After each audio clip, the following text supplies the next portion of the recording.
Hello and welcome to the new episode of the What Topic podcast. I am your host, Owen Burkett at owen.burkett.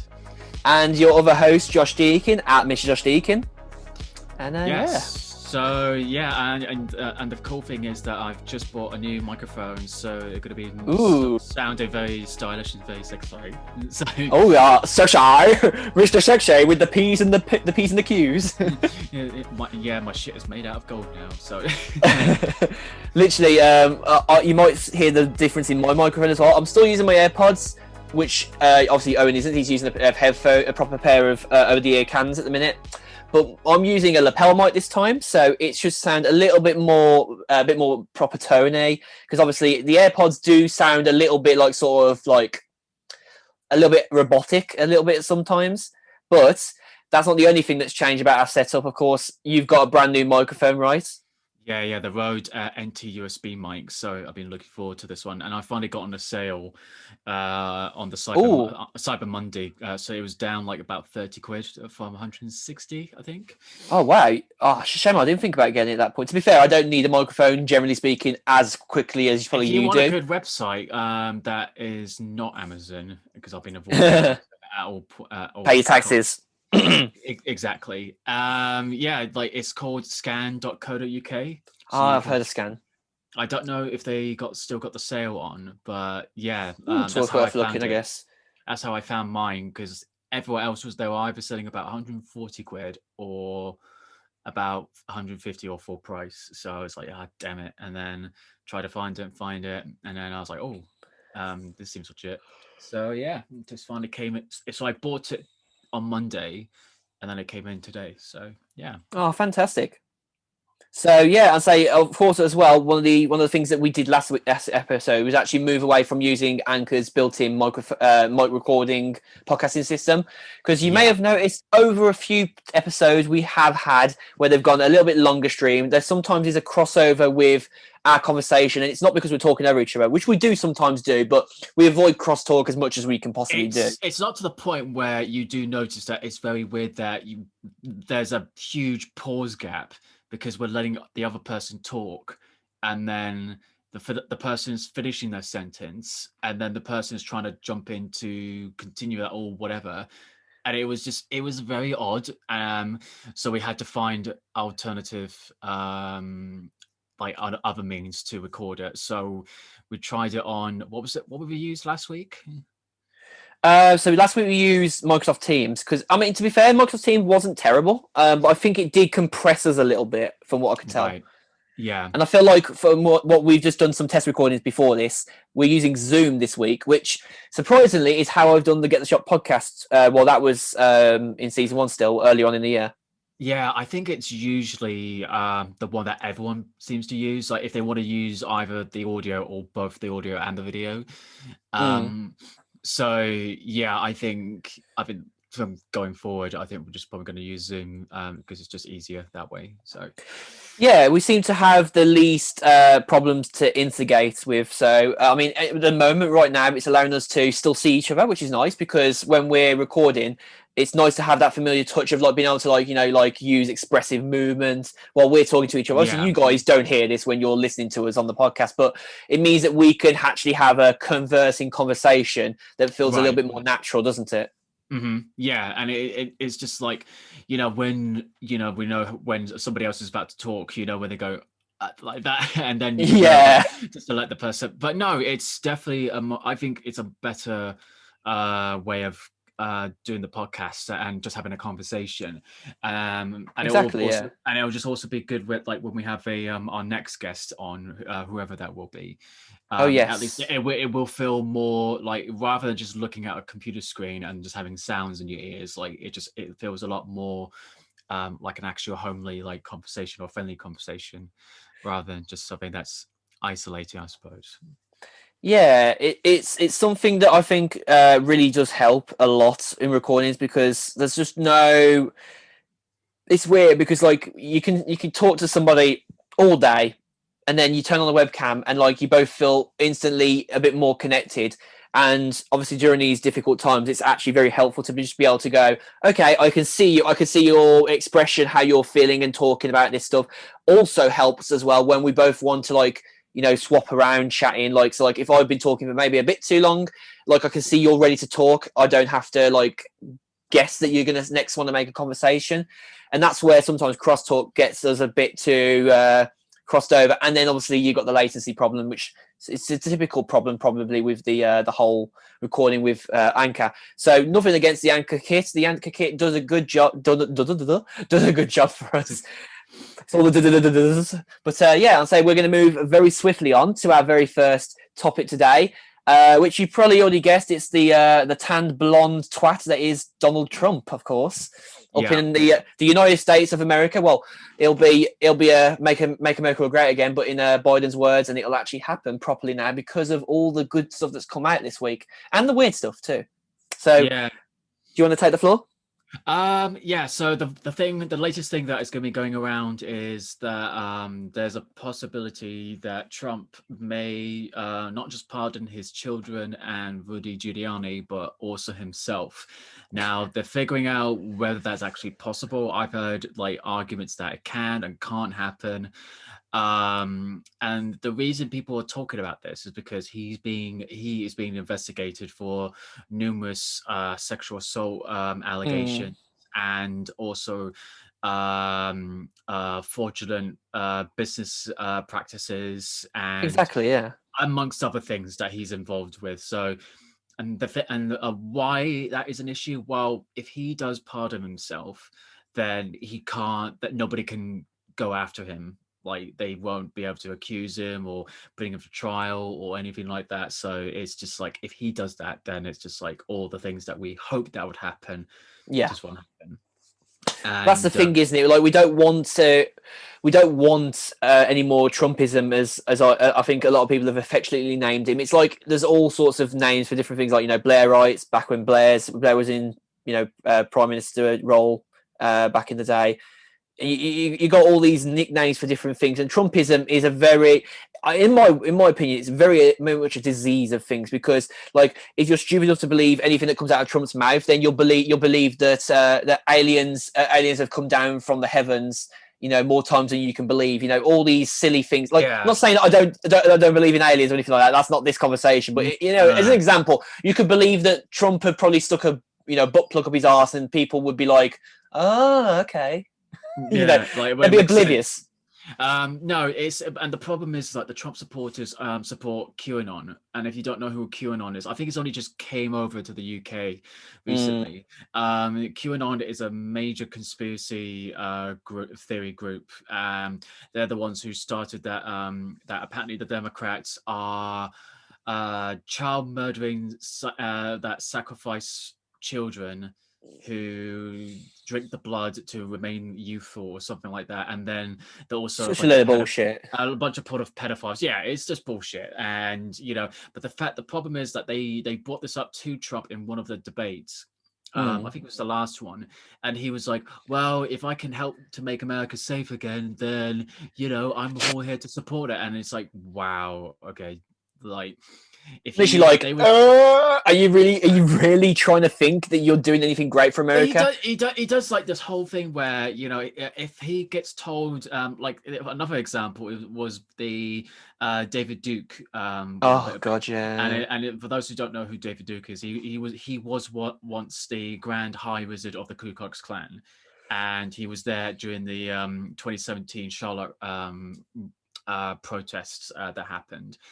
And they mentioned to him because David Duke is a Trump supporter, and he just thinks that Trump is helping with the white nationalist like propaganda or whatever it is. And Trump basically says, well, I don't know him, I've never met him, but yeah, he just acts like because even though people have told him like he was the part of the Ku Klux Klan, and he still is. He goes, well, I don't know who it is, so therefore I have no association with him. I'm like, that doesn't work like that, dude. It's funny that is, isn't it? Like everything that comes out of his mouth is just such a lie. Like there's photos of him with what's his name? The guy that killed himself, that hung himself. What's his name? Jeffrey Epstein. Jeffrey Epstein. Like he said he never met Jeffrey Epstein. He's in bloody photos of him. Like, how do you? It was like I never met him. I don't know him. I'm like, dude, you talk up to his ear. in a video. Like it's like Boris trying to get away with so much murder in the UK. Like Boris literally fumbles over his words when he knows he's lying. He's like, yeah, whereas Trump, he's just there like, Trump. Oh, don't worry, Trump is the same. Like if he's not yeah, following a teleprompter, then he just makes up like words for the drivel, dictionary. yeah. And it's just. He's like, do you remember that one time he goes, do you know the sketch? Was it? It's like Yosemite or whatever it was, and I was like, it's Yosemite. Jesus Christ! Like, jeez, man. So yeah, that's what's happening with the Trump administration at the moment, because there's also what's going on. It's absolutely hilarious. So apparently, a key star witness of voter fraud, apparently from Rudy Giuliani's team.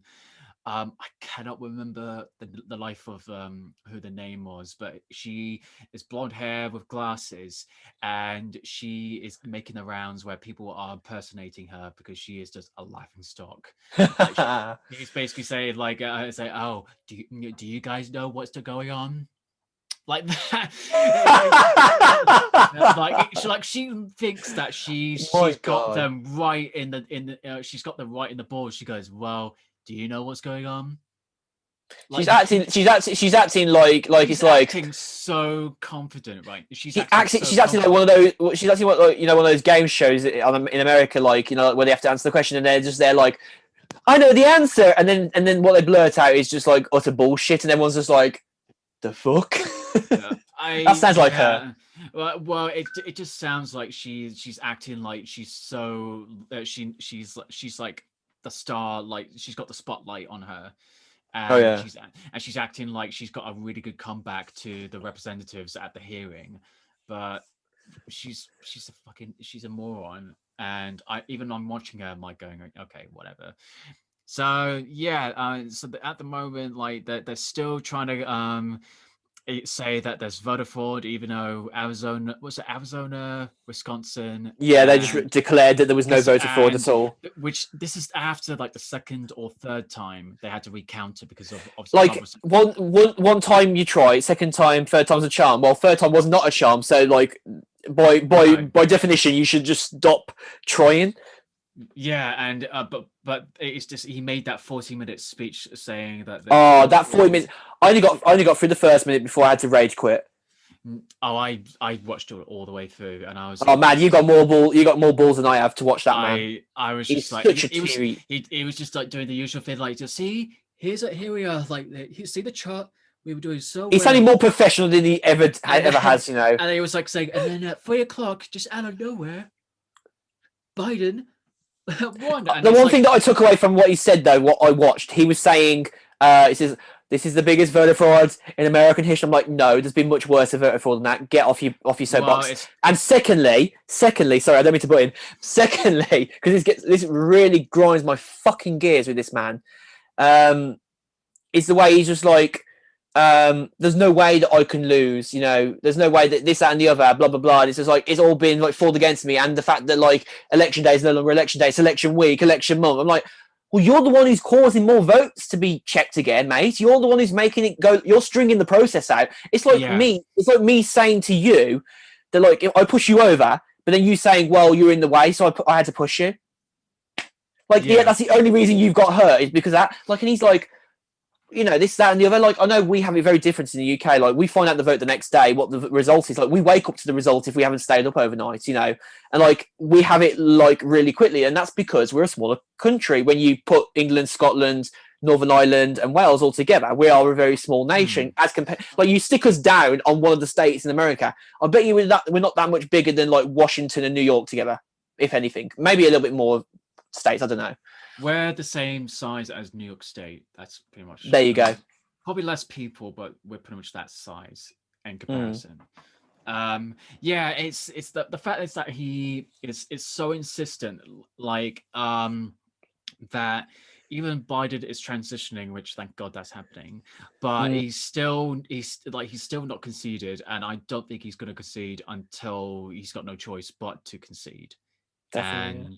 Or otherwise they're just gonna have to drag him out of the White House either way. And and the fact that basically that whole 40-minute was him rambling about there's photo fraud, it's the biggest disgrace, a scam in American history, blah blah blah. He was rambling on and on. Like you could have said that in like 10 minutes, but no. Exactly. And and he did his usual, like, here's a chart like he did with that Axion HBO interview. If you remember, Gosh. when he was giving that interview, like, they say, look at the charts, like, see, we're doing the best in the world. And he went, best in the world? Like, what do you mean? Best in the world. Best in the world. It sounds like he's trying to do like a very cheap rip off of Jerry Clarkson. He's like, the best car in the world. And it's the most safest car in the world. Like, it's like trying to say this is the most verified in all of America ever. We're gonna build a beautiful wall. Oh man, if you guys could see this, the way he was just like, we're gonna build a wall, a great, beautiful wall. Fucking wall. Yeah, it's gonna have all of the beautiful colours, the things that make it a wall. I mean, for those who obviously can't see what we're doing, it's also, if you notice what Trump is saying, he does the hand gestures. So man, there's such a mean thing. When you do the AOK thing, he does that with both hands. Like, does that, and then opens. And then he becomes like, "Hey guys, this is the 666. You know, the Illuminati." God. Jesus. But yeah, we're going a bit off track there. But yeah, basically, the point of that. Basically, he's continuing to make it as a complete shit show. He's still not exactly. He's got better things to do, like solving the coronavirus issue that's going on, which Biden's obviously going to do much better with. Well, Biden, because he's saying that people should, all the rest of the states should be having mandated, mask wearing, which a lot of people are going to be pissed off. But hey, that we have to deal with Trump supporters being an absolute shitbags they are. The fact that Trump is not focusing on more important matters and still going on like a temper tantrum with saying there's voter fraud, and now there's a whole thing with pardoning not just himself but his kids and Rudy Giuliani and anyone that that could go against him if any investigations get brought up. I mean, it's nice that he's now finally like trying to. I mean, we know that Trump's doing this because he knows he doesn't have to concede, basically, that he lost. Like, he doesn't have to say he lost. Like, he can keep on thinking he's won. But the fact that now the powers have been transferred by is it the GCS? Is it, or what's the transition group? The transition group. What are they called? Oh God! It's like GI something, GIS or something like that. I don't know, but yeah, like there was a team to make sure that one administration transitions to the other. Basically. Yeah, it basically means that like he can get all these briefings, he can get all those bits of info. He can basically start to get his Secret Service, what they call them, not intel. What is it? They call them? He's operative or something like that. I don't know. It's like the intelligence briefings or the intelligence. Yeah. Well, about time it happened, because obviously it didn't happen as soon as the results came in, because he's a whiny bitch. So. But yeah, I mean, it does mean now that Biden can now start making decisions on the vaccine from Pfizer as well, because I believe the United States is hopefully trying to be the next ones behind the UK, which actually is a good place to roll on to our next news. Obviously, the Pfizer vaccine got approved in the last few days since our last podcast. I think it got approved, I think a day after our podcast, right? Monday or something? I think, something like that. And they've announced that people in care homes, care home workers and elderly people, and anyone that's, isn't like all elderly people, and is that including all those who are classed as vulnerable, are going to get it first? Definitely. I'm just having a very quick brief look on BBC News, because I can't remember when they said, but I know I watched the news about a day or so ago, and they were saying about the first person to get the vaccine. Obviously, at the same time, right now they are currently doing rapid coronavirus testing in Wolverhampton in the West Midlands, so they are trying to get that through. But the rate of infection has gone down per 100,000 in my areas where I live, so that's good. Actually, 3 hours ago, brand new news: Keir Starmer's had to self-isolate. Who's that? Sorry, Keir Starmer, the leader of the Labour Party. Ah, okay. Yeah, it's probably the way I say it. Keir Starmer. It's Starmer. Yeah. But yeah, the vaccine obviously has been started to be given out to the first people on the front line. Russia has also done the same. It says here they're beginning in vaccinations in Moscow, so that's a good start. Yeah, I would say obviously with everything going on right now, there's so much like sort of like blurred lines with everything, like, and there's still people who are very conflicted about the Pfizer vaccine coming through, and actually a lot of people are still like questioning why it only took 8-9 months as opposed to like 2 or 3 or 5 to 10 years. I mean, my theory behind it, my friend Alice, who surprisingly works on the COVID swab tests, so she works out whether someone's positive or negative, doing all the the sciencey stuff, like making sure it gets put into one of those spinnaker machines, and it spins it up with the chemical makeup that basically tells it a bit not exactly like a pregnancy test, but within those realms, like where it turns the color of the liquid one way or another, and I think there's certain elements to it. Yeah, when I did the COVID test, like obviously you have to swab your tonsils and up your nose, yeah, and you put the swab end into the liquid. So and the liquid basically has a chemical reaction to it to then start the process of keeping it intact to take it to the testing facility. And obviously she's been saying to me that she believes with this vaccine there is no cause for concern at the moment, because if you think about something like the flu jab, was not something that was needed this second because people go through the flu once a year. Whereas with the coronavirus, the heightened risk of getting infected warranted a vaccine to be fast-tracked. It was fast-tracked because it was so high. And because of that, there should be less cause to worry. Like, maybe you could probably have your concerns about Pfizer as a company, pharmaceutical-wise, and the things that they've been involved with. Obviously, we know they've been involved with things like there was a birth control problem back in the 95, 96 or 97, I think you said before, right, as well? I think you mentioned before, that we was looking into it, weren't we, at one point, where they had problems with a birth control drug that they had to withdraw. I think it was helping them with not birth control. It was morning sickness. Sorry, wasn't it? I think something like that. I can't quite remember, but yeah. I mean, I feel like they wouldn't approve it. I mean, I'd like to hope that the NHS wouldn't approve it if there was any cause for concern on a political, pharmaceutical, cynical side, really. So the fact that it's mostly been the Belgians that's helping with the vaccine, and if you're gonna the Belgians just are probably one of the best in dealing with vaccinations, and they are. And so the fact that we're getting it that quickly, and I remember apparently my brother heard someone, I think it was American, who was saying oh, I bet you get your stuff from Russia, and it's oh, you're rushing it. No, it's not Russia. You're rushing it. That's it. You're rushing it. And it was just well, we're closer to the countries that we can get help from. Yeah, and I don't think I'd probably trust Russia immediately, not because I have an issue with anyone Russian, but it's because of the hypocrisy that is someone like no, so not from Russia, he's rushing it okay, up, like that way, but yeah, you know what I mean, you probably be a bit concerned about the fact that like Vladimir Putin's oh, I'll have everyone else take it before I take it, kind of thing. It's yeah, okay, mate, whatever, I don't care. At the same time, I think Putin would probably, I don't know, he would probably just have it for himself, and he just goes, let the others wait.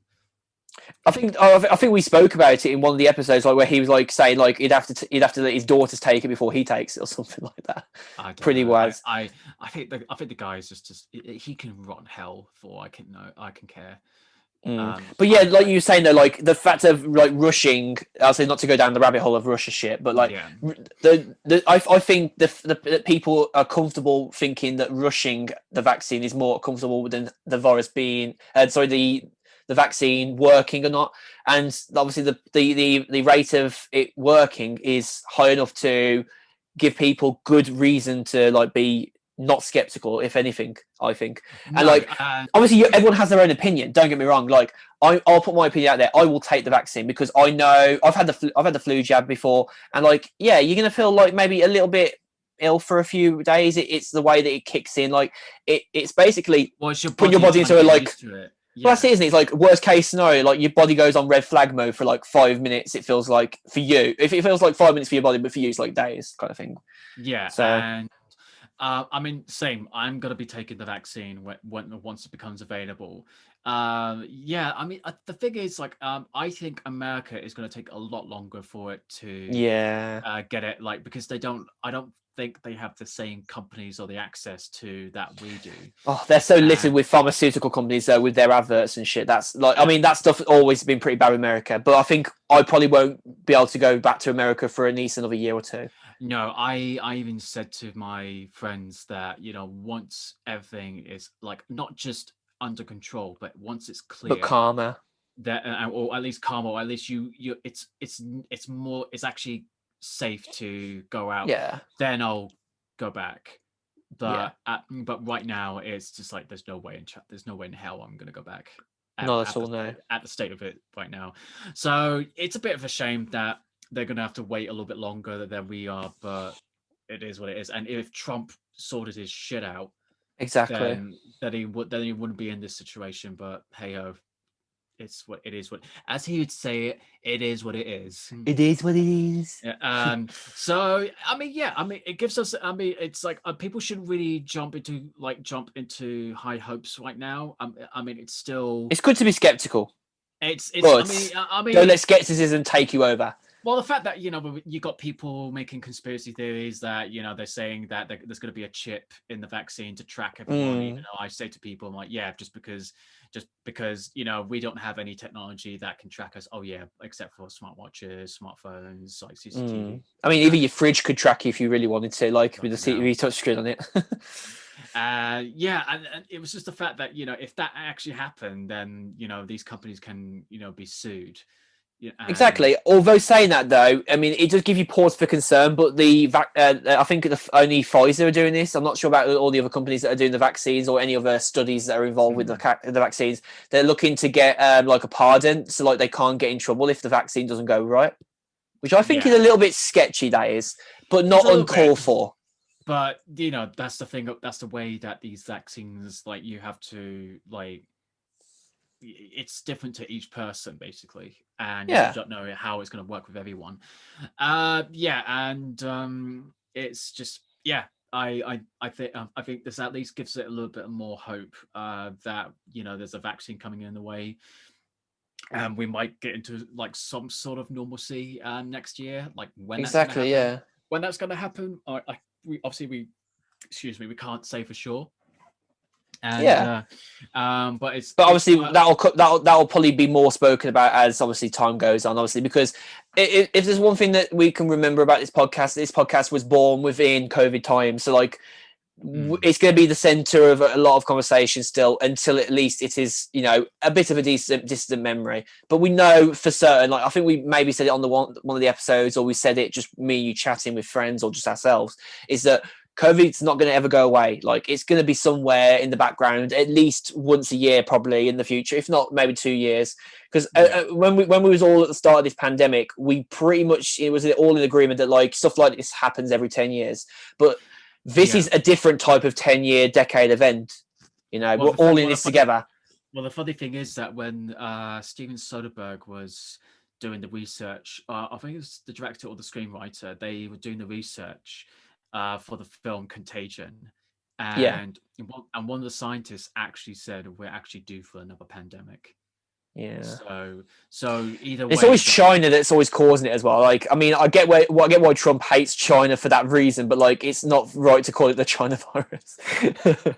I roll my eyes so hard when he says the China virus. It's anyways, I'll say we're obviously going to switch gears from that now and move on to our next topic. But of course, before then, we're going to take a very quick break, and we'll be back with you guys very shortly. See you then. See you in a sec. Hello, guys, and welcome back to the second part of this episode of What Topic. And just as a recap, obviously, we just in the last part spoke very briefly. Obviously, I say briefly, probably a bit more than briefly, about obviously the Trump stuff going on, like the pardoning that he wants to try and do, etc. Obviously, all that hypocrisy with America. Obviously, we talked about the Pfizer vaccine as well, going on in the UK. And I'll say we're now going to switch gears like we always do, and we're going to move on to our next topic, which is, of course, for those who haven't seen it, the big news of Warner Brothers Media changing their release schedule for 2021 into releasing, as far as we're aware, this is obviously only a US thing at the minute. It's very much not as understanded for the rest of the world yet. But in America, for those who know HBO, obviously they've got their HBO Max service. Warner Brothers actually own HBO, I believe now. Yeah, they do. So they technically, this is their streaming service in a way, technically, because of all the logistics behind it and everything. So Warner Brothers Media, or Warner Media as they're known, are going to be putting on every single movie that they make in 2021 onto HBO Max and the cinemas. So they've got both the streaming side and also the box office side. And people are already speculating, what's this going to do to the box office? Yeah. So I think the big question is that to people is like, is this going to be the new norm or the new standard for movie going? So you've got and apparently this is only going to be temporary, from what Warner Brothers has said, that this is only going to be for a year, or at least until it's more safe to go to the cinemas right now than it is currently, because as we saw from the box office takers from Christopher Nolan's Tenet, it only made $300 million in the box office, which is actually, considering it wasn't a bad, it didn't have a bad run. It's just it didn't make the numbers that it should have done. Well, yeah, you look at something like Endgame, like Avengers, and like the Avatar movie and other movies that have come before it. They've hit the $1 billion easily. Yeah, so it didn't get the number they probably would have hit the $1 billion if it wasn't for COVID. That's for sure. Maybe. I mean, we just don't know. So the fact is that they've seen what's happening, and obviously that the fact that they have to keep delaying films by months or even a year in some cases of these other studios, that it costs money to keep delaying it. It probably costs like millions every time they have to. Oh yeah, like Bond. Delay it. Yeah, with No Time to Die, and and amongst other, and with the Fast and Furious 9 that was supposed to come out late in April this year. Now it's coming for April 2021. But yeah, and it's just the fact that they're still sticking with the Wonder Woman coming out on Christmas Day in the US. We're getting it on December 16th, so that's it's going to be a week. I think so. That's a week on Thursday, right? Wednesday. 2 weeks on 2 weeks on Wednesday. Sorry, yeah. Not this Wednesday, come in the following Wednesday. No, but that's the thing. It's like we can do that in our country because we're not. Well, here's the thing. I spoke this to my brother, and we keep forgetting that. We always go like, well, we're not as bad as America, even though we are like probably the worst country in Europe in terms of cases and deaths right now. So but that's the thing. Like we can release it in cinemas, and we don't need to release it in on streaming services. And there's also another stab to another company that tried to do the same thing earlier. One of us is releasing all these films on HBO Max with no additional cost on top of the membership fee, which is a major bonus, because if you all remember what Disney tried to do with Mulan, they released it on Disney Plus, and it didn't work. And they put it on with a $30, £20 price tag on top of it, and it did not do well at all. The fact that they even shot themselves in the foot as well, because they announced, I think a week or a couple of weeks after, that they're going to say, oh, we're going to release it on Disney Plus in December. So everyone's like looked at it going, we might as well just wait until December, or at least when it's out in digital, Blu-ray or whatever. So so when the news that Wonder Woman was going to be released simultaneously in cinemas and on HBO Max, it did say with a small writing that saying no additional fee on top of the subscription fee, which is basically a massive like fuck you to Disney. Yeah, it's a massive boon for them, isn't it? And the And for thing their is, like, subscribers. and even though it doesn't apply to us in the UK, Not necessarily, no. how I view about it, I'm not particularly against it, because right now it's not particularly safe to uh, go out and watch a movie, or even risk your life to watch a movie. Even though they will implement safety features and make it like everyone, wear use hand sanitizer and wearing a mask and etc. It's that's, again, like I said earlier, it costs studios money to keep delaying their films every time. And it's you kind of like, well, you either take the risk of that, like Christopher Nolan did, and release it in cinemas without releasing it on streaming services alongside it, Yeah. and lose so much money from it. But the other problem is that if you decide to release it in on streaming services as well, people are going to go, well, we're going to stay at home, because it's Mm. the convenience of staying at home. And and how's that going to affect with the box office, or how's that going to affect with views on streaming platforms? I don't know. It's like, it's a completely different scenario of films and TV shows released on, say, like Netflix or Amazon Prime, that they've already planned it, so it's not going to be a major thing. But these are films were strictly, before the pandemic happened, they were strictly for going to the cinemas. Yeah. So but the fact that they've now also released it on streaming services is kind of like, is that gonna affect the movie going experience? And it's a mixed bag with the movie. So that was another thing that people were saying, is like, it's the death of the movie going experience, which I don't think so. We had this Um, conversation to a degree, didn't we? yeah, A previous episode. The other thing, and the thing about it is that, obviously we all have different mixed experiences. Like, some people have good experiences. I've never had, the only slight annoyances is the usual ones, like people on their phones and people talking amongst themselves. I don't miss that. So when I went to see Tenet, and then I went to see The Empire Strikes Back in the cinemas, people did barely talked, and I actually appreciate it. It's because it felt like those people who actually really want to go to the cinema actually want to go to the cinema. It's not like, just the Giving odd them the choice, person. yeah. Yeah, it's not like the odd person who just goes there, and it's basically, they put this whole "I don't give a fuck" personality. Like, they're going to be on their phones, they're going to talk throughout the whole movie or whatever, and you tell them to shut up, and then they say like, "Well, I paid for this ticket." I'm like, "Yeah, you paid to watch a film, not talk over it. If you don't want to see it, fuck off." Basically, Exactly, yeah. I get really pissed off at the fact that I'm trying to watch something, I'm trying to concentrate it, and it doesn't matter if I'm not enjoying it or whatever. If I see a glare from someone's phone, I'm going to be really distracted by it, and it's going to take me out of the movie. Mm. And it's going to be so, It yeah. shakes the experience for you. It does. It And then you makes got it makes you step out of the experience which you don't want to. And somebody mentioned this in another podcast. It's like, you got to get all those people that say, "Oh, what about the movie experience?" And that, I'm like, well, you should have thought about that before you decide to be absolute dicks about it. And now it's happened. You get a massive fuck you to yourself.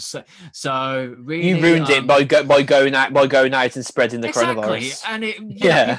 people were talking about it before the pandemic happened. They were like, well, less more people are not going to the cinema because food prices, the cinema food is overpriced, which it is.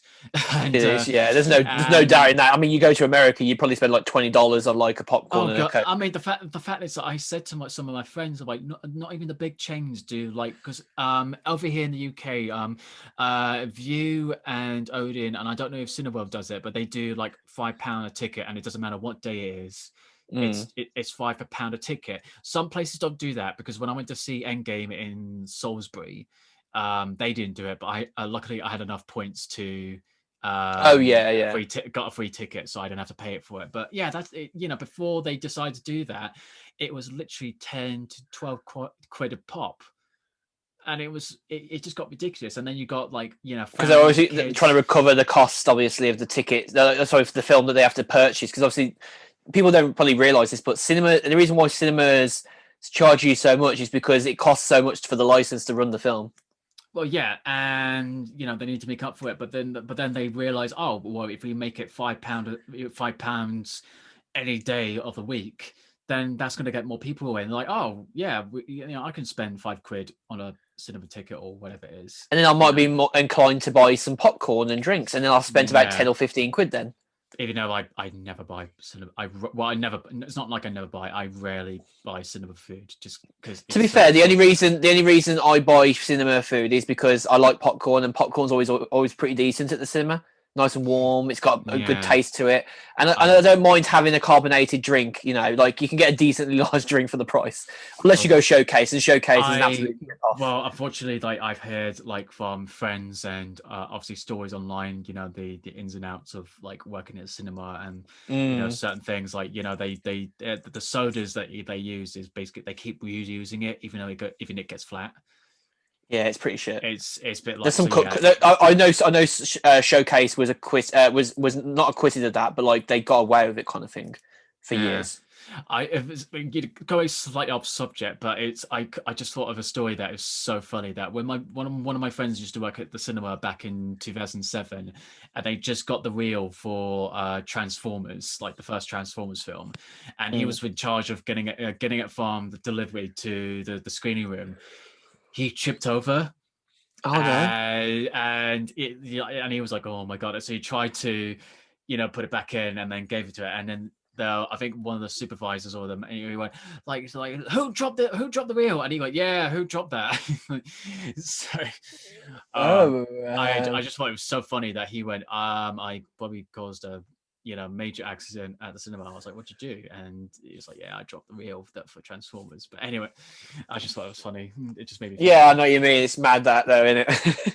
But I think like if there was to do anything similar here in the UK, I don't know who they go with, to be honest. Because if you think about it, a lot of our streaming services in this country are already American. So like you got your Netflixes, you got your Prime Videos.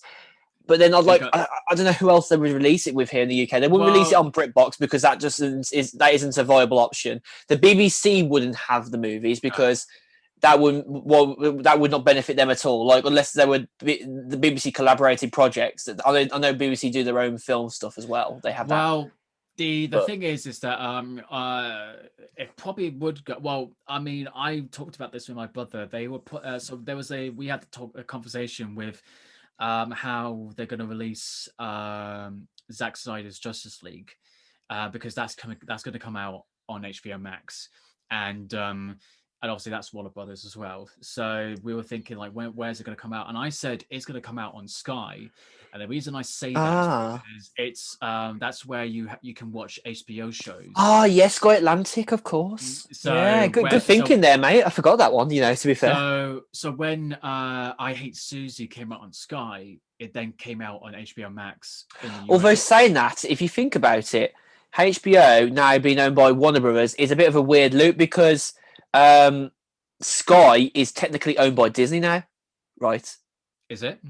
At least I think it's owned by Disney now. At least the rights to the Sky network. I don't know about that. And it's probably the reason why Disney Plus is got an exclusivity deal with Sky subscribers through Sky Q. So I mean, there's probably a bit more information than that I'm not thinking of to say. But like, as far as I'm aware, you could say in a way that Disney have kind of got like both their own Marvel stuff and then also they've got the Warner Brothers stuff tied up pretty nicely, if you ask me. It seems all a bit too easy, if you ask me. I don't know, but yeah, I mean, that's the thing. Like, if they were going to release the films on streaming platforms, they would probably release it on Sky. Definitely not on Disney Plus. But, and that's the other thing. Like, because obviously there's Black Widow and the Eternals, which was supposed to really be released. They were supposed to be released by now. Yeah. And you know, so are they gonna go on? Are they gonna do the same as Warner Brothers? Are they gonna do it on? I don't know. I mean, we've got WandaVision coming out. I think before Christmas, right? Well, that's going to be released sometime next year. Oh, it's been delayed as it again. No, they intended to release it in 2020. Oh, I'm sure it was supposed to be like November or December. When I saw the trailers, maybe it's next year. I don't know. I don't know, but that was always been a Disney Plus show. So that was never an issue or anything like that. But because Black Widow was supposed to be released in May, I think. So that's how long it's been, yeah. And then they did the whole No Time to Die thing where it was going to be released in November, and then they delayed it, and then the Eternals was supposed to be coming out in December, but then that's been delayed. So then they're still filming the Spider-Man film, and they're doing the Doctor Strange film.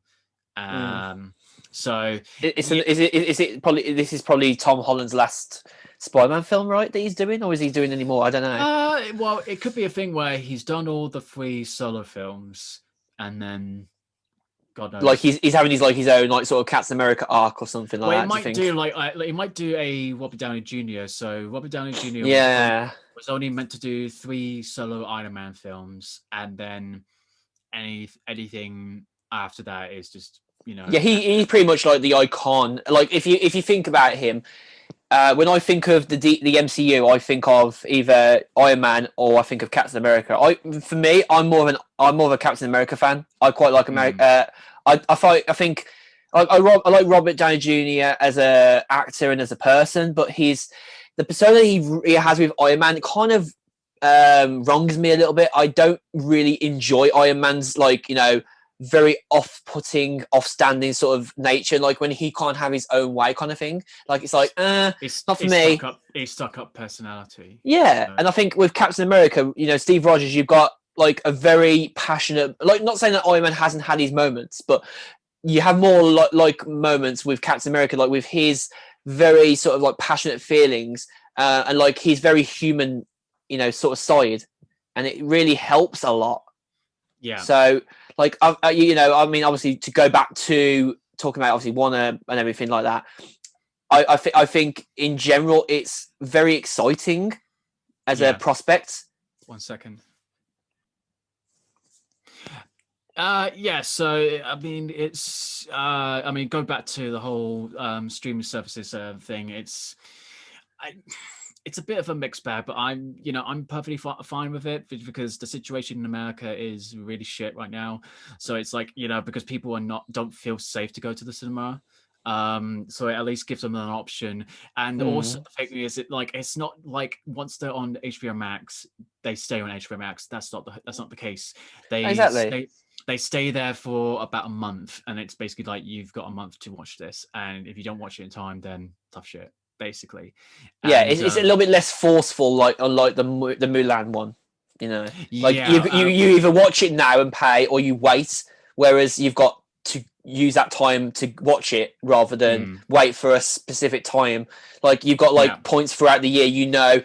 The film's coming out here, and like there's as far as we're aware at the minute. I don't know if you know anything different than I do, but as far as I'm aware, they're coming out on the same day, right? On both HBO Max and the cinema.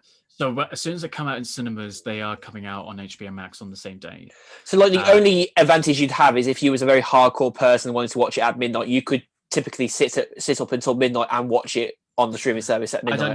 I don't know whether they're going to do that like they do on Netflix, where even if it goes past like midnight, that it even though it technically comes out the day where you are, it might. It might wait until like all of America is on that day, so you have to a bit like how Apple do their software updates at like 6 PM, which is like a typical time in America.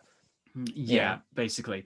So and like I said, even though it doesn't affect us English people, but it's interesting. It's interesting because it also is it going to make Sky over here going to look at what's happening in the streaming services and think, oh, we could do the same thing, and is that going to be, and is that going to change anything? Is that going to be the new norm of movie watching? There's nothing saying that Disney won't do it as well. They've got that. Like, I mean, you've got the big giants like Prime Video and Disney, plus obviously deciding to do watch party features as well now. So they're going in the footsteps of the Chrome extension, Netflix Party. So technically through, you know, and obviously an unofficial method, you can watch Netflix with a friend and still type talk to them. I don't know if you can type talk to them on the Prime Video and Disney Plus. I mean, you've still got WhatsApp for You that. can, yeah. I done a few Prime watch parties with a friend Oh, of mine. brilliant. We can talk on the screen, but we don't. We text on our phones because if we type on the screen, it's just distracting. So Yeah. Oh, so um, do you use the app on your phone to type talk while you're watching it then? no. I take We it. just literally we just text on WhatsApp. That's it. Oh, okay. I was gonna say because like I was expecting it to be the case that like you know you start it because as far as I'm aware, like with a lot of the Disney stuff as well, you can just start it on any device. It doesn't matter whether you're on your iPhone, your iPad, or your TV. It's like with the Google Oh TV, yeah, I can do watch party there. so Prime. You can't do it on the PC on my PS4. No, the PS4 doesn't I, seem to allow it for Disney Plus either. I don't think you can do it on any consoles. I think it does say that you can only do it on your PC or Mac or You can do it something. on the Google TV with Chromecast, and you can do it on the Apple TV. Not Apple TV Plus, that's a service. Apple TV, the device, yeah. Ah, right. Okay. It really Yeah. depends on what device you're on, I imagine. But like, I hypothesize that like if they wanted to let you have a typing talk experience, they wouldn't do it like with a sidebar like how that we had on Netflix Party, obviously, because it wouldn't be like that. But on the iPad or the phone like that, you'd be able to like open the app and like start type talking there. Oh, so you're watching on your TV, then you type on your phone. Yeah. Okay. Yeah. I don't know, but like I say, you know, it's been working for the most part. Like we've just watched it at the same time, and It's haven't had very any stable. issues. Like I mean, not probably as bad as Netflix Party was because obviously we had that dropout, didn't we, the once? Well, that's not the reason for that is because it's not from Netflix. It's actually from a third But no, of party course, yeah. extension. So But it yeah, does make you think how stable it is. These two, I mean, obviously not to completely like change subjects or anything, but like the fact that we got these watch party features now, like kind of tells you the direction that we're headed for the moment, doesn't it? With obviously this yeah. news from Warner Brothers, of course, as well. Like it's not out of the picture that like. Or out of certainty that HBO Max might do the same thing. They might initiate a watch party feature so you can watch with your friends. Probably. It really does raise a lot of questions, like whether the rest of the world is going to follow suit, where they're going to do, you know, they release a big film and you know, and they release it on a streaming service at the same time. But like you know, when films get released in cinemas, like they're going to have a certain deadline. So because movies usually stay on for about a couple months. Yeah, normally. But I think it's a good way for HBO Max to do to make a to release films for only a certain amount, much lesser time. So you only got like 30 days to watch the film, and once it's gone, and then you have to wait until it comes out in digital and Blu-ray and stuff. And when they decide to put it back on HBO Max, maybe. Yeah, but so they pause viewing of it and then bring it back like at another time, like and go like, oh hey guys, we're back again, kind of thing. Yeah, so maybe. I mean, who knows? It's still early days, so they just announced it, and we'll see how it goes. I mean, they got a whole list of movies that are coming out in 2021. So you got Dune, The Matrix 4, the Space Jam sequel. that's mad that they're doing Matrix 4. I completely forgot that was a thing. Yeah, I know. It's kind of like a bit under wraps, but it'll be interesting to watch. Then you got. Do we have a trailer for that earlier in the year? I can't remember. No, not at all. I mean, that's the first instance. There's been a paparazzi pictures of filming, but that's as much as I've got. And then there's been Godzilla versus Kong, which that was supposed to be released this year, but that got delayed. I don't know if I really care, to be honest, about that. Yeah, to be honest, like the only ones I'm really looking forward to is like as soon as tickets of Wonder Woman 1984 comes out, then I'm going to be getting it. Then the other one I'm probably really excited for is probably Dune, because that looks phenomenal. Like it looks amazing. Probably Matrix 4, even though I was a bit put off with the sequels. Like I think the first Matrix is a masterpiece. Yeah, sometimes the first is always the masterpiece, right? But again, all the others, like I'll just see whether if I'm interested or not. But again, so that's the news of that. So it brings a whole conversation for everyone, whether that's going to be applied elsewhere. But yeah, that's what Warner Brothers is doing. So I'll be interested to see what Sony and Universal and Paramount are going to do with their films. Yeah, how are they going to react and do it? Although that being said, I just see that they're going to they advertised Tom and Jerry from that lineup, and I'm like, dude, you might as well just throw that in HBO Max. That was never that's not something I'm gonna go see in cinemas personally, but nah, it's weird, isn't it? Yeah. and But yeah, I'd say so that's something for you. I mean, it'll be interesting for you, for everyone to know, what your thoughts about, if that's going to be something that you're going to be worried about, or you're going to be okay with, or whatever. So yeah. Yeah. Okay. So But yeah, we're going to move on to the penultimate thing of the episode, right? Yeah, so we're gonna, speaking of streaming services, I finally did watch one of the most anticipated films of this year is David Fincher's Mank, which just came out on Netflix yesterday. I, even though I probably did say it on my Instagram stories, but I absolutely loved the film, and it's probably slightly biased just because I'm a huge fan of David Fincher's work. I mean, if you don't know his name, you definitely know his films. Like he's directed things like Seven, Fight Club, Yeah. Curious Case of Benjamin Button, the Social Network, the English adaptation of The Girl with the Dragon Tattoo, Gone Oh Girl, wow. and a bunch of other things. And he also was actually one of the people that helped with Netflix with the streaming services with The House of Cards and Oh wow. Mindhunter. So he's had a 4-year deal with Netflix that I think it's basically, they said he's been wanting to make this film since the 90s. It was going to be made before he was going to make The Game, but the studios weren't too fond of the idea to film it in black and white, so he was like, fuck that. And it was, funny enough, going to star Kevin Spacey and Jodie Foster as the leads, but yeah, I know. So but luckily in this version that character is played by Gary Oldman, who I think is a fantastic actor. He's such a comedian. And he plays, so basically, for those who don't know, Mank is about Herman Mankiewicz, if I got that right. Yeah, Herman J. Mankiewicz. He was the co-writer of, supposedly, according to many film historians and filmmakers alike and film lovers everywhere, that is Citizen Kane, which is considered to be one of the greatest films ever made. And that was also co-written by Orson Welles, who also starred, produced, and directed the film as well.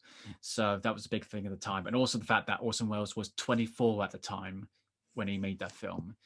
And it's just like, but yeah, there was a whole, and this whole film is based on an essay back in the 70s. I can't remember who wrote it, but it was arguing that Mankiewicz was the person who came up with the idea and wrote the initial screenplay until Orson Welles came in and did rewrites and etc. etc. So it's really weird because you think it's like, oh, it's going to be one of those, another, a film in love with the, with filmmaking, and the, kind of like La La Land as a recent example. It's good, and I mean, also, I guess also Once Upon a Time in Hollywood. Although anything by Tarantino, he's got a huge boner for filmmaking and film history and all that. So basically, it is about Mankiewicz writing the screenplay that would be turned to Citizen Kane, but it's also about what is going on, with the Hollywood system during that time in the late 30s, early 40s. And he's, with meeting with such people as, if I get to the, because I do know the names, but I just can't remember for the life of me who that is. So people like Marion Davis, who was a huge star in the 20s, and she was basically a mistress to, what's his name?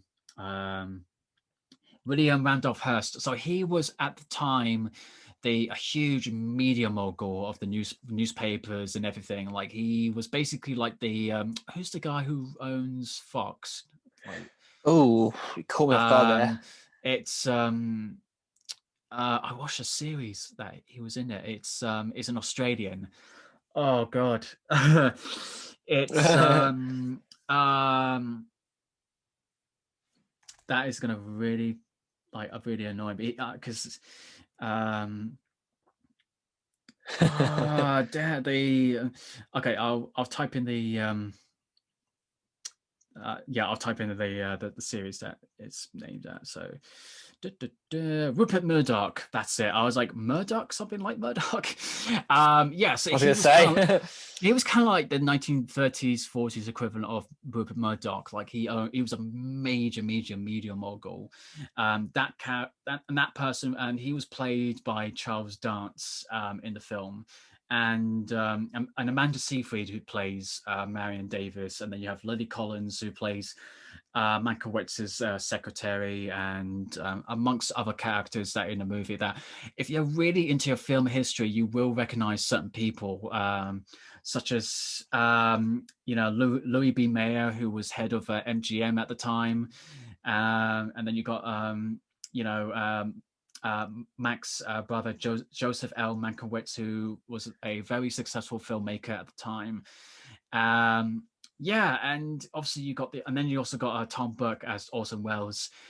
Definitely got the voice down like spit. So the thing that I absolutely adore is the level of detail, and it's what you expect from David Fincher. He's pretty much an auteur in every meaning of the word.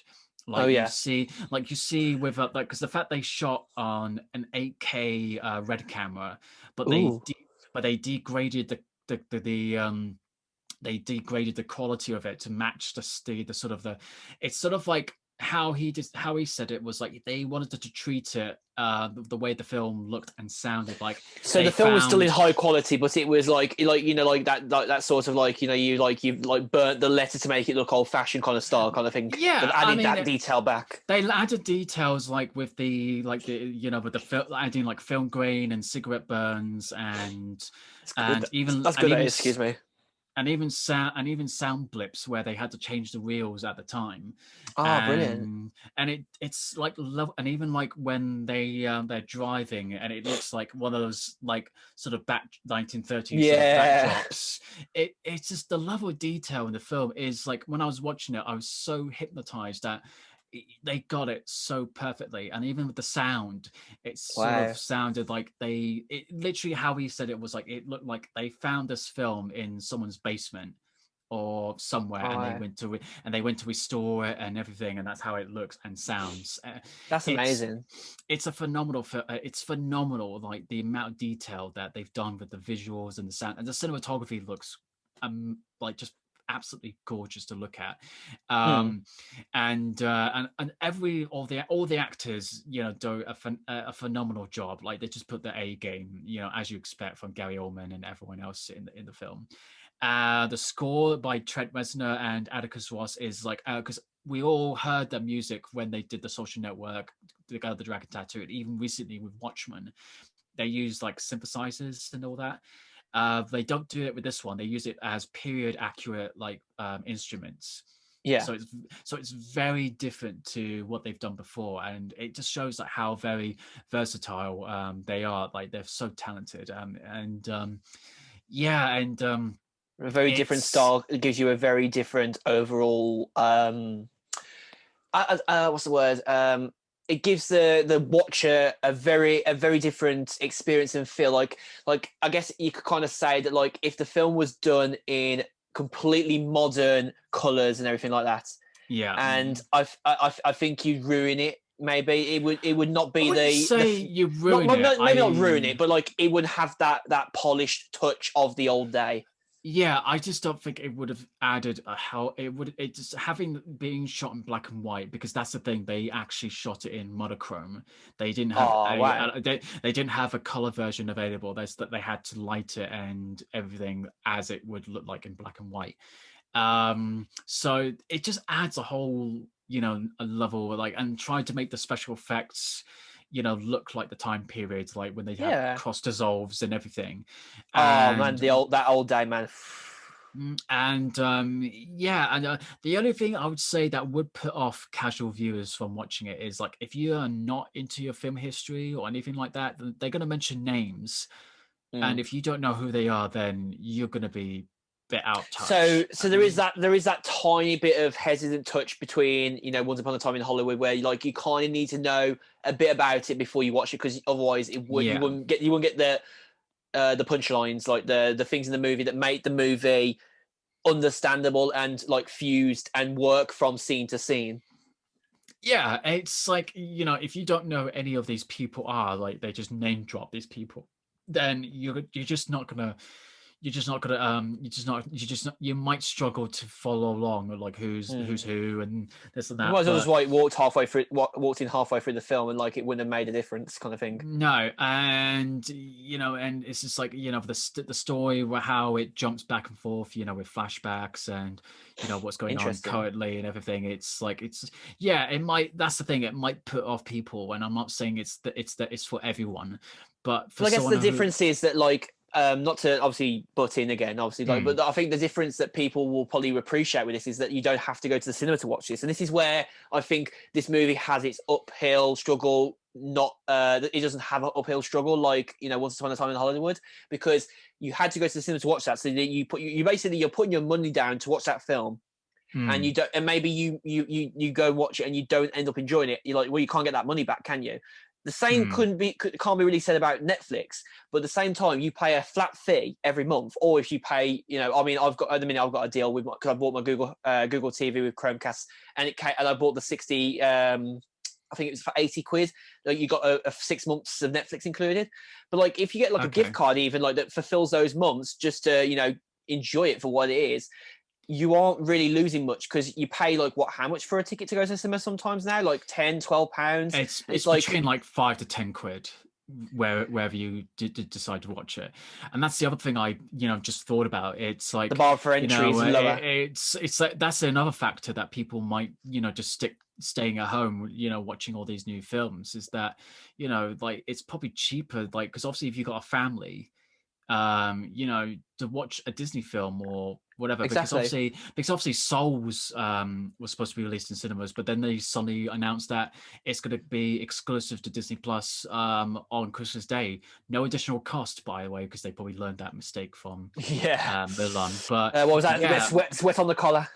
but that's the thing, and but the other thing I also now just thought of is the fact, even though they're going to release all these new films on the day that they come out in cinemas, are they going to jack up the price eventually, like, or anything? So yeah, but yeah, going back to Mank, yeah, like what you're trying, what I'm saying, it's like it would have been nice to see it in cinemas, because it's a very much a love letter to filmmaking and that time period. And I mean, but also it was a passion project for David Fincher, because this was written by his father, Jack Fincher, who Exactly, yeah. he unfortunately he passed away in 2003, I think.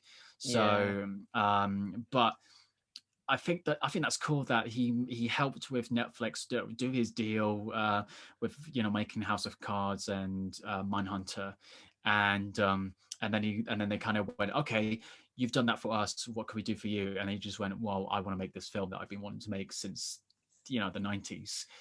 Since And the time, the dawn time of and Hollywood. yeah. So, I mean, so for me, I would give this a solid 5 out of 5. I don't think it's the masterpiece from Fincher. I think that goes to The Social Network and Zodiac, the director's cut. Oh, you believe that they succeeded it?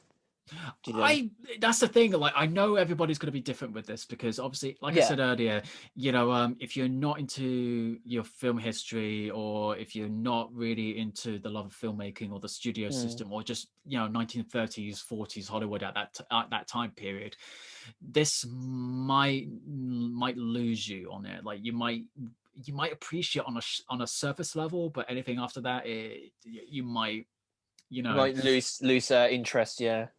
yeah. So it's I'm not saying do your homework, but it might help if you just look like who the characters, who's the people that being portrayed in the film, just have a quick glance at it, like who they are, like why they're important, and then maybe do that way. But again, like, obviously that's up to you, that's up to your discretion whether you're going to do that or not. Yeah, so I mean, like I said, it's probably, like, over time I probably will think about it, but I think it's pretty fucking solid. and yeah, like it's probably, and this is like Hollywood is probably going to get a lot of Oscar love or awards love, because it's Yeah. like, because all awards ceremonies love films about filmmaking, or at least the love of film. But this is definitely another win for Netflix for sure. Well, that's isn't it? Because Netflix are now really they're really pushing for international film, aren't they? Because I know that it didn't just say Netflix presents on the poster stuff for it. It said Netflix International presents, because I know that they've released movies in the cinemas as well. Well, I think they just did that because that was what they did. It was like a 1930s touch. Like, so I don't think it Yeah, was anything to do with maybe. being international. So because even when you watch the trailers for Mank, they did the old the old MPAA like because they didn't Oh, start I mean, it. like Charlie Chaplin style, like where it was like the bars around the screen kind of thing. Yeah. No, I'm so it wasn't like, with if you watch trailers on YouTube, they got the green band like sort Oh of yeah. thing at the beginning. They don't do that with the trailers for Mank. It's all in black and white and looks like from the time period. And then they Very make the trailer, authentic. and they made the trailers even to that style. So yeah, I mean, it's kind of what you expect it from David Fincher. If you like, it's obviously very, very different to what he's done before. Like, obviously, he has a very cynical perspective on a lot of his films. They're Yeah, very, very dark, and it really delves with about human nature and a lot of those things. It's kind of like the same here, but like not as dark or malicious or anything like that. But there is a level of like, it's not all glamour with the Hollywood system. There were a lot of things that people would do, either to backstab each other or yeah. whatever. So It just shows you how much testosterone was in Hollywood back in the early days. well, they were going through the Great Depression at the time, and Exactly. Yeah. a lot of celebrities during that time period had to take pay cuts because studios couldn't really afford them for most of the It time. was a very difficult time. Like obviously we know, like, it's not just the film industry, but the video game industry had its big depression time as well, didn't it? A few years later, so like you can tell, like, big entertainment industries have their moments of very big downturn. Like, I mean, right now the entertainment industry is having a very big downturn because of coronavirus, obviously. But Mm. like if you're going back to, obviously, the sort of the heyday of when Hollywood got started, with that depression, basically knocking onto the fact that, like, all these actors were basically like fighting out for the roles because they were literally, from some of them might have even been from paycheck to paycheck, which is like, you couldn't imagine that these days with many celebrities, could you? So Not a like, lot. I it's mean, a very this was different before. time. This is before they initiated like production codes and Yeah. certain legalities that you were and weren't not allowed to do on certain productions. And It made it more secure. Like, obviously, like, like how, like, for many years there was never many speed limits on many roads in the UK. Like, and then after a few years, and a lot more sort of like things going wrong, and like, I think actually the Jaguar E-Type did like a really quick speed run down the motorway at like 70 miles an hour, and then after 70, 80 or 100 miles an hour, and the 70-mile an hour speed limit was imposed because of it. So like, that right. sort of like that standard of things that come in, like, you're never going to have rules or like things to I don't know, like legislation to protect people, or you wouldn't have like trade unions the way that you would probably, like, as you saying, like, at the very starting, the signpost, like, those things weren't imaginable at first. Like, it's probably the same thing when it comes to, like, cars. Like, no one thought that they needed a seatbelt to protect people in the car, because when you first built that vehicle, you didn't think of the fact that, like, someone might go through the window screen. It wasn't going fast enough to Yeah. warrant it. So All these yeah. things, like, aren't all the same. They aren't like, we're comparing them, like, obviously they're in their own different leagues, but like, all these different things had to happen first before change came, right? And Yeah. that's the thing with, and this movie's showing that as well, right? Yeah, that's the thing. Like, people thinking it's gonna be, you're gonna see like, the pre-production, production, and post-production side of Citizen Kane. That's not the case here. It is about the writer, writing the screenplay for Citizen Kane, but it's about like the whole world that was happening around him, like before and during when he was writing it. and it is, for me at least, it was very fascinating, even though they may have changed things for dramatic purposes. So I take it with a pinch of salt. If you want to really learn about the Hollywood system back in the 30s and 40s, like I'd really sort of look into it and to see, like, the sort of the ins and outs of what was going on for the studios and etc. So like I said, it's I thoroughly enjoyed it. I thought, the level of detail was just incredible. Like, I mean, the actors did a really good job. So yeah, I just think this is again, like I said earlier, it's another win for Netflix and Fincher. So I think in these times, you could kind of say that Netflix need this right now, because people might be like, what would she need you? Well, she need you. So why would you need like the support that you're getting? Because obviously with Netflix were the big streaming service that really kind of kicked it all off, right? You could say we're having a resurgence of like that sort of the code of conduct and the way that things worked, like back at the start of Hollywood.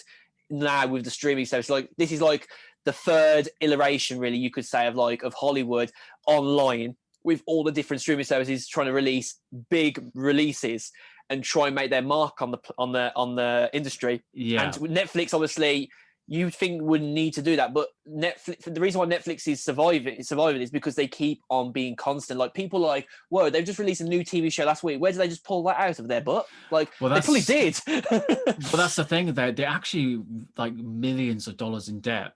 So I don't know where they. So that's the thing. Like, I don't really even know where they got their money. Do they make a profit?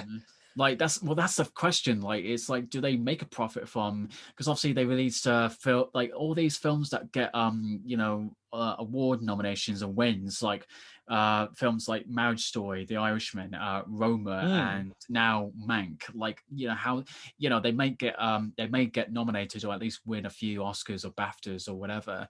Exactly. But what is that going to do with how is that going to affect with the streaming services? Like, do they make a profit? And and it just makes me think, like, well, surely the only profit they're going to make from it is when they come out on Blu-ray and DVD, which Netflix has partnered with Criterion to. Yeah, people don't even realize that. A lot of people actually didn't know that. You can go to HMV and find them on the shelves as you walk in. Yeah, I've only just noticed, because I remember the first film I noticed was Roma was released on by Criterion. I'm like, and then Marriage Story, and then The Irishman followed suit. So I'm like, right. So all the films are going to be released on all the Netflix. It depends, because they're very silent about it. The thing with Netflix is, unlike your typical company that would make a bit of a noise about it, saying that it's available now to go and buy, and everything like that. Netflix don't tell you that. It's like if you're a hardcore enough fan of movies and TV shows, you'll go and find them in the shops, kind of thing, right? Yeah. It's also depending on the studio, because if it's like Annihilation, for example, that was originally released by Paramount in the States, but because they did do enough box office success, then it's like House of Cards, right? As well, that was available.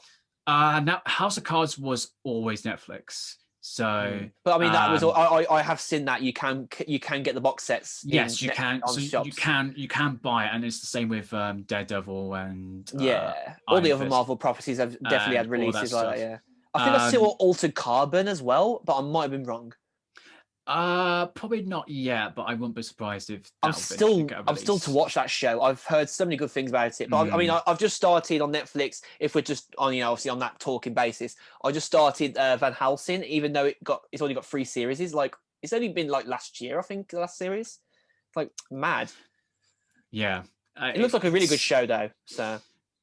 So it's kind of like, now I've watched it, it's sort of like, well, what's next? But then, like I said, there's going to be Wonder Woman 1984, and then Souls, and there's probably a few others, but those are the only 2 I could think of that I'm really looking forward to. And the reviews for Souls is astounding. Like, I'm really excited, and it's from the director who did Inside Out and Up. So those are my two favorite Pixar films right now. So if he does so if he does like another home run for this one, which I've heard he has already done so, then I'm looking forward to it.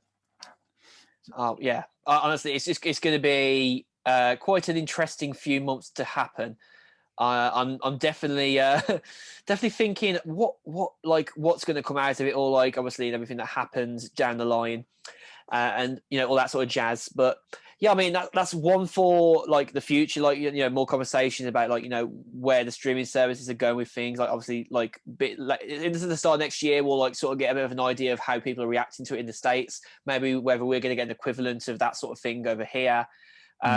Also as well, like speaking of things, obviously it's now Christmas now. At the minute it's the 5th of December we're recording this. You're obviously going to listen to this on the 6th, but in I think either the next or the one after episode we are going to do something quite interesting that I think people will be very, very interested in. Of course, obviously it's Christmas, so where would we be without doing something to do with Christmas? And obviously as we did with Halloween, we're going to do and you was like, that'll be cool. So like you was very much on board the minute I said it. We'd basically do our own version of the sort of the good, bad, and the ugly, but the order switched around for movies of Christmas. So you'd be like starting at the shit movies and down to the movies that you need to see. Before that, you got all the shit movies that you can see if you don't mind wasting 2 hours of your life.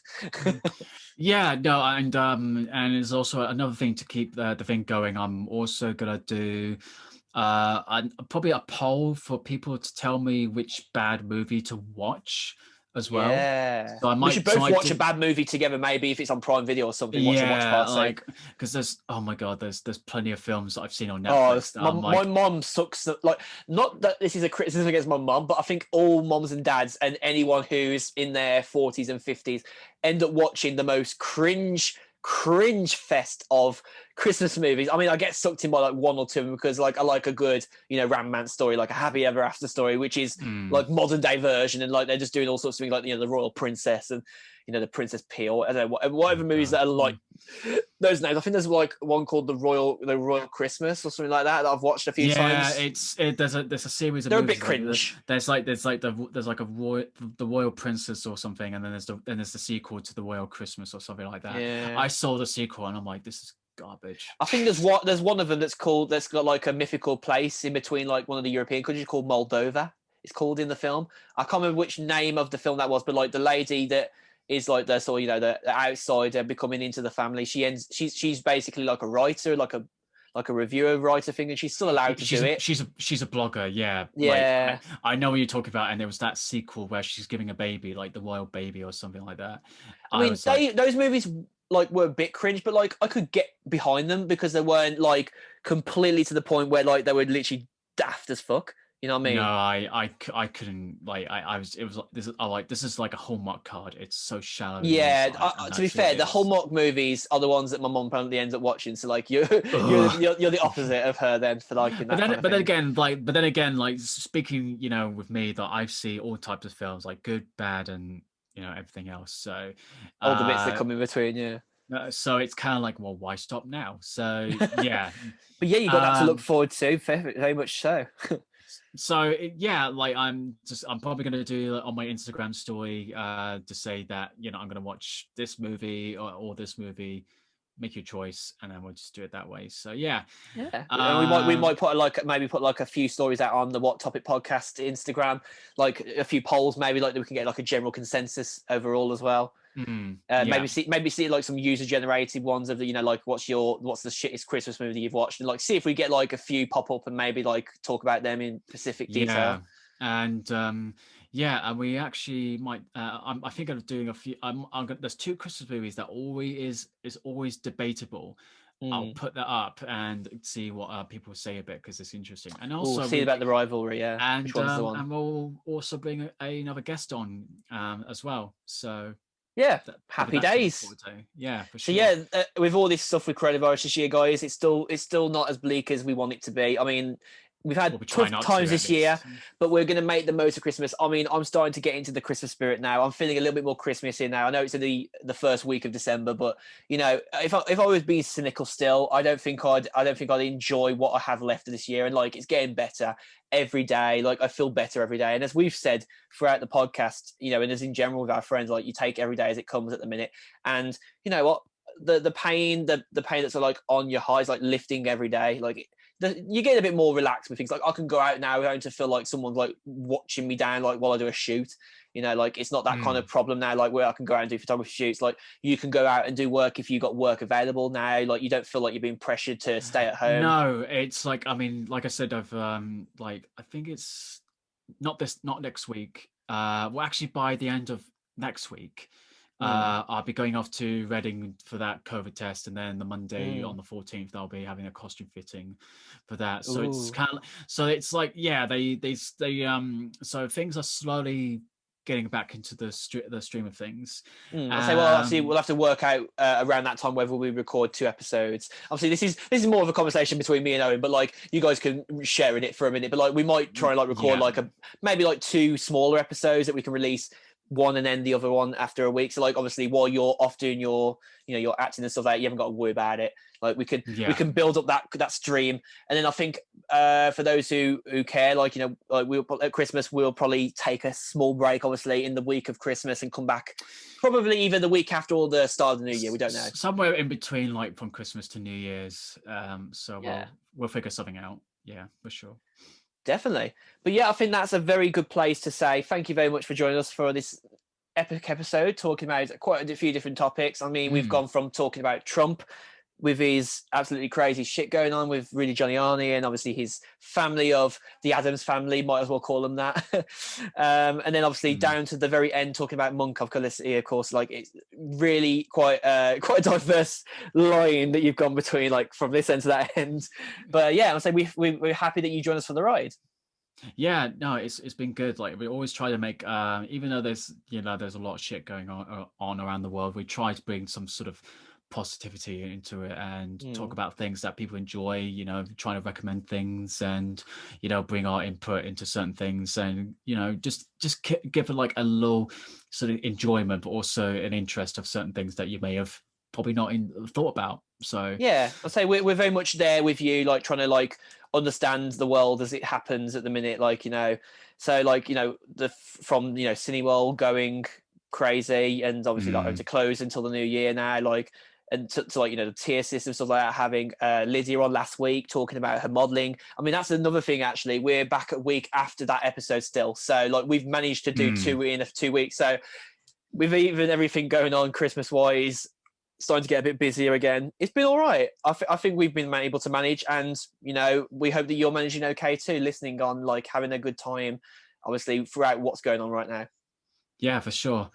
So anyways, that's going to wrap it up. So yeah, we're going to do the next episodes fairly soon, and we'll obviously get people involved, you know, with the polls and everything, and we'll figure out, you know, who to bring on to the next episode and, you know, future episodes.